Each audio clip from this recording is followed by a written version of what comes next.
ఇంకా Kumar sir పంపిరు vote అడుగుతున్నారు BRS Vinod Kumar. ఇప్పుడు కరెంట్ బిల్ వస్తుందా మీకు? ఇప్పుడు మొన్న 2 నెలలు రాలేదు జీరో బిల్లు. ఇప్పుడు ఈ నెలలో ఎట్లా కరెంట్ బిల్ ఎక్కువ 2 నెలలు వచ్చిందా మరి? అప్పుడు జీరో బిల్ రాలే. ఎందుకు రాలే మరి? ప్రతి ఇంటికి ఇస్తా అని చెప్పింది కదా రేవంత్ రెడ్డి గారు. మరి ఎక్కడ ఇచ్చిండు? దానికి గురించి మళ్ళీ అప్లై చేయమని చెప్తుంది. మరి అప్లై ఎప్పుడు? నీళ్ళ ఇబ్బంది కూడా స్టార్ట్ అయింది. అది కూడా సరిపోతలేదు. నల్ల కరెంట్ సమస్యలు, నీళ్ళ సమస్యలు, జనాల గ్యాస్ వచ్చిందా?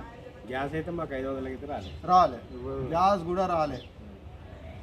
కాంగ్రెస్ ప్రభుత్వం ఇచ్చిన హామీలన్నీ ఒక్కడు కూడా పూర్తి చేయలేదు. ఎన్నో హామీలు ఇచ్చింది.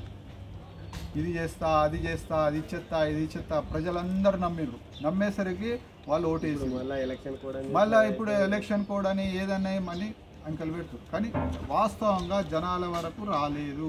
జనాలు ఇబ్బందులు ఉన్నారు. మీరు ప్రశ్నించే గొంతుకు నొక్కుతున్నారు.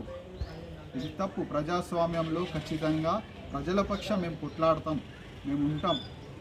మాకు రాజ్యాంగం కల్పించిన హక్కు అది. మాకు ఇవాళ ప్రతిపక్షంలో ఉంది మా పార్టీ.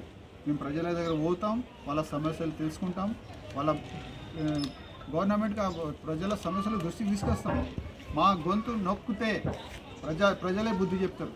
ఇది గుర్తుంచుకోవాలి. జై తెలంగాణ.